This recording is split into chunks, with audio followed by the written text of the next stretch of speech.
मेरा कैरेक्टर बहुत ही पॉजिटिव है। उसको कोई भी अगर कोई अप्रोच करता है, he doesn't take it very negatively. Opinionated है, उसका खुद का बहुत बड़ा ओपिनियन है। He puts its point forward. Patriotic है, अपने देश को बहुत प्यार करता है, अपने आसपास के लोगों से बहुत प्यार करता है, सबकी इज्जत करता है। And I think he is the good boy of our Indian society. इस कैरेक्टर को मतलब निभाने का आपको कितना मतलब इसमें आप बोल सकते हैं? तैयारी काफ़ी महीनों से चल रही थी। मैंने ये शो मार्च अप्रैल में ज्वाइन किया था, तब से लेकर आज तक तैयारी कर ही रहे हैं। अपनी बॉडी को लेकर, अपने फिजिकलिटी को लेकर, अपने वॉक को लेकर, अपनी आवाज़ को लेकर, हर चीज़ पे काफ़ी मेहनत की गई है। So all together from head to eye worked on it. Viewers, I would request you all to watch this show. This is one of a kind prototype है, एक नया तरीके का शो है। आप लोग बात करते हैं गेम ऑफ थ्रोन्स की, स्पार्टकस की, ग्लैडिएटर की, अब आप बात करेंगे पोरस की। देखते रहिए। सबसे पहले बहुत बहुत मुबारक आपके नए शो के। थैंक यू थैंक कि किरदार के बारे में जानना चाहेंगे, कितनी एक्साइटेड और नर्वस है इस किरदार के लिए? यू। नर्वस इसलिए थी क्योंकि मुझे लगता था कि मैं पर्सनल लाइफ में ऐसी बिल्कुल नहीं हूँ, मैं बहुत सॉफ्ट हूँ। क्या मैं इतनी क्रूअल तो नहीं कहूँगी, ये नेगेटिव कैरेक्टर नहीं था, बट इतनी हेडस्ट्रॉन्ग और अपनी बात मनवाने वाली, अपने आप में इतना बिलीव करने वाली कि जो वो सोचती है वही करके ही रहती है। तो मैं ये सोचती थी कि इतना ऐसा मैं लग पाएगा मेरी वॉइस से, बॉडी लैंग्वेज से, the way I emote, will I look that strong woman. अपने किरदार के बारे में बताइए, किस तरीके का किरदार है? मैं इसमें ओलंपियस का किरदार प्ले कर रही हूँ, जो ग्रीस की एक उस टाइम बहुत ब्यूटीफुल महारानी होती थी। और एक्लीज आपने सुना होगा, एक्लीज अगर इंग्लिश मूवीज़ देखते हैं लोग तो उनको ये इंटरनेशनल कैरेक्टर्स के बारे में पता होगा। तो उसका लीनिएज से बिलोंग करती थी, एक रॉयल लीनिएज से। लेकिन उस टाइम जो मैसेडोनिया के आसपास के ग्रीस के शहर थे, वो सारा आपस में लड़ते ही रहते थे। तो एक वॉर में एक समझौता हुआ और उसको किसी राजा को सौंप दिया गया। लेकिन वो इतनी बड़ी ज़्यूस की पुजारन थी और इतनी रॉयल लीनिएज की थी, उसने अपनी फेट जो थी, अपनी किस्मत एक्सेप्ट करने से मना कर दिया।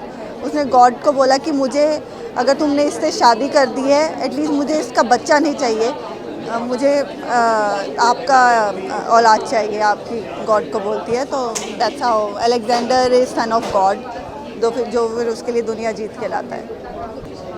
व्यूअर्स को ये कहना चाहूँगी कि आज तक भारत में इतने बड़े स्केल पे नई शो आया और सिर्फ भारत के अंदर की कहानियाँ बताई गई हैं। भारत बाकी के आप दुनिया के बारे में, हिस्ट्री के बारे में, अलेक्जेंडर कौन था, और बाकी दुनिया, भारत इतना समृद्ध था कि सब नज़र रखते थे कि इसको जाके लूटें। वहाँ पे इतने रिसोर्सेज थे, नदियाँ थी, हर तरह की फसलें होती थी, सोने की चिड़िया था। तो you will know what ancient history was. और इतने हर किरदार इतना ब्यूटीफुली आपको उसको स्टोरी फॉर्म में दिखाया गया, तो यू मस्ट वॉच पोरस। ये ऑपोजिट बात मैं आपके मुझसे सुन रहा हूँ, बिकॉज मोस्टली मैंने देखा कि इंडिया के अंदर लोग सिकंदर के नाम से ज़्यादा जानते हैं, जो बड़े लोग हैं। अभी जब जो नई जनरेशन है वो अलेक्जेंडर से ज़्यादा जानती है, but Sikandar is more famous, the word name Sikandar is more famous than Alexander. दोनों एक ही कैरेक्टर हैं, उसका अलेक्जेंडर भी नाम है और सिकंदर भी नाम है। और जैसा कि इतना महान कैरेक्टर है, तो या I forgot your question because I am blank now. What did you ask? किरदार के बारे में, सिकंदर का किरदार मैं प्ले कर रहा हूँ, बहुत ही चैलेंजिंग। और ये ऐसा किरदार था जो अपने आप, जिसकी अपब्रिंगिंग और जिसकी कंडीशनिंग ऐसे हुई थी कि वो उसको पूरी दुनिया को फतेह करना था। उसकी माँ ने उसको बचपन से ये सिखाया था और उसको ये बताया था कि तुम नॉर्मल इंसान नहीं हो, तुम भगवान की औलाद हो, ज्यूस की औलाद हो।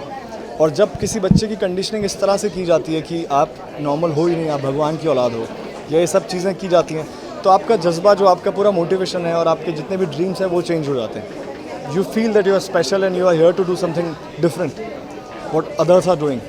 तो डिफ़िकल्ट किरदार था, लेकिन मेहनत करी है उसके लिए, और उसको प्ले करने के लिए बहुत हिम्मत और लिटरली बहुत मेहनत की ज़रूरत थी, जो कि हमने पिछले 6-7 महीने में की। एंड अब हम उसको एग्जीक्यूट कर रहे हैं and people are liking it, so we are very happy. आपकी लुक के बारे में जानना चाहेंगे, कितनी मतलब है ये कैरी करना?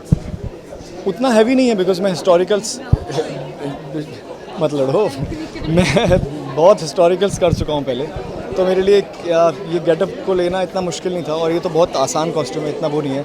ये वॉर लुक है, कंटिन्यूसली अलेक्जेंडर इसमें नहीं रहने वाला है, बिकॉज जैसे जैसे वो आगे जाता जाएगा वैसे वैसे उसके कॉस्ट्यूम चेंज होते जाएंगे। बट ये पर्टिकुलर एक वॉर लुक है जो हम सबसे पहले शायद शो के अंदर दिखाएंगे उसके इंट्रोडक्शन में, तो ये वो लुक है।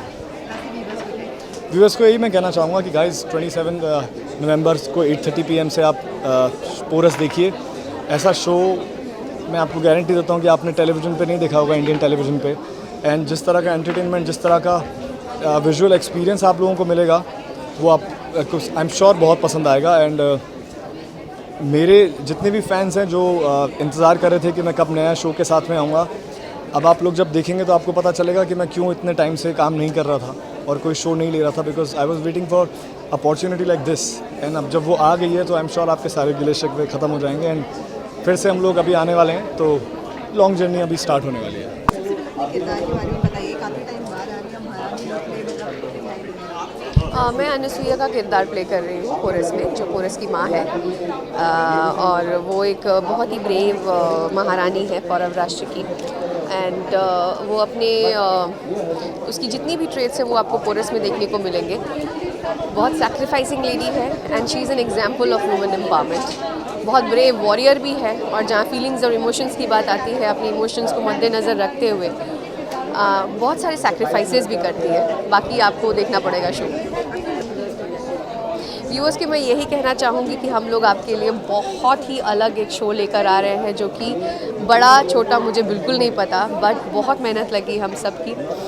और अगर आपको कुछ बहुत ही डिफरेंट देखना है, एक्साइटमेंट देखना है, एडवेंचर देखना है, आपको सब कुछ इस शो में मिलेगा। So don't miss it and watch it on 27th 8:30 on Sony. First of all मेरा नाम सनी घनशानी है और मैं जो कैरेक्टर प्ले कर रहा हूँ उसका नाम है फिलिप इस शो पोरस में। अगर इस किरदार के बारे में बताऊँ तो इस किरदार में काफ़ी सारी ऐसी चीज़ें हैं जो मैं रियल लाइफ में नहीं करता हूँ, तो ये डेफिनेटली मेरे रियल लाइफ से काफ़ी अपोजिट है। जैसे मैं इस किरदार के बारे में बताऊँ तो काफ़ी एग्रेसिव है, काफ़ी प्राउडी है, काफ़ी अनकाउथ है और काफ़ी क्रूअल है। तो और लीडरशिप स्किल भी काफ़ी है इसमें, because he is a king. इसने मैसेडोनिया में होते हुए काफ़ी सारे ग्रीस के स्टेट जीते थे, तो उसकी अपनी स्किल्स थी। But these have been the 4 major characteristics of this character Philip. Real life में मैं डेफिनेटली बिल्कुल ऐसा नहीं हूँ, तो it has been a different experience for me to play the character. Viewers को मैं ये कहना चाहूँगा कि जैसे कि हमने काफ़ी ट्रेनिंग्स की है, हर कैरेक्टर पे काफ़ी काम किया है, हर किंगडम पे काफ़ी आपने देखा होगा कि सारे कैरेक्टर्स अलग अपनी अपनी भाषाएँ बोलते हैं और सबके अलग अलग कॉस्ट्यूम से काफ़ी काम किया गया है। सब ने अपनी अपनी डिक्शंस रखी हैं इस शो में। तो आप देखेंगे कि जैसे कि हम 5 हिस्टोरिकल डिफरेंट शोज़ हम एक शो में बनाने जा रहे हैं, which is Porus. So definitely देखने वालों के लिए भी एक डिफरेंट एक्सपीरियंस होगा।